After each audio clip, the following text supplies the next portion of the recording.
Muri kano gace abaturage babyutse bafite ubwoba ndetse n'agahinda gakomeye. Umugore wari uzwi cyane ku mugonero wakoraga akazi ko mu kabari yasanzwe ku nkengero z'umuhanda yapfuye mu buryo bwateye benshi kwibaza byinshi.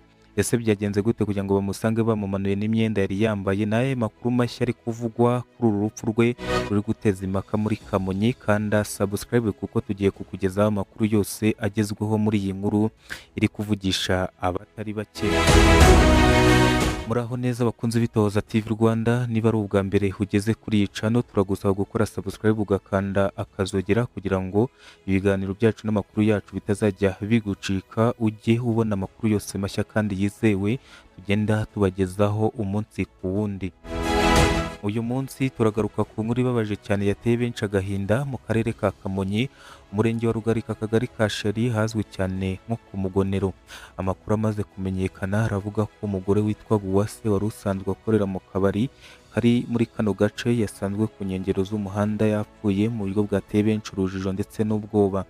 Abaturage bavuga ko umurambo we wabonetse mu gitondo cya kare ndetse bamwe bagatangazwa n'uburyo bamusanzemo bamumanuye imyenda, ibintu byahise bituma hakekwa ko ashobora kuba yishwe cyangwa se hari icyaha cyaba cyabaye mbere y'uru rupfu rwe. Bamwe mu baturage baganira n'abanyamakuru bavuga ko umugore yari azwi muri kano gace kandi ko nta makuru yari azwiho y'ibibazo bikomeye mbere y'ibi byago. Hari abavuga ko ijoro ryabanje kuboneka abantu banyura muri kano gace mu masaha y'ijoro.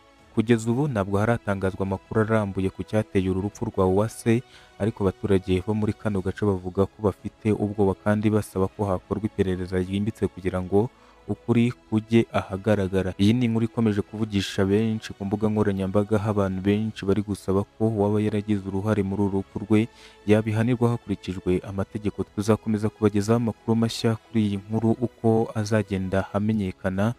Niba nawe ubabajwe n'iyi nkuru gira icyo ubivugaho muri komanteri, kandi ntuzibagirwe gukora subscribe ku Itoza TV Rwanda, ukande like ndetse usangize abandi iyi video kugira ngo amakuru hagere kuri benshi. Mwakoze cyane. Bienvenue kwizera niko nitwa. Iyi ni Itoza TV Rwanda, twari turi mu karere ka Kamonyi.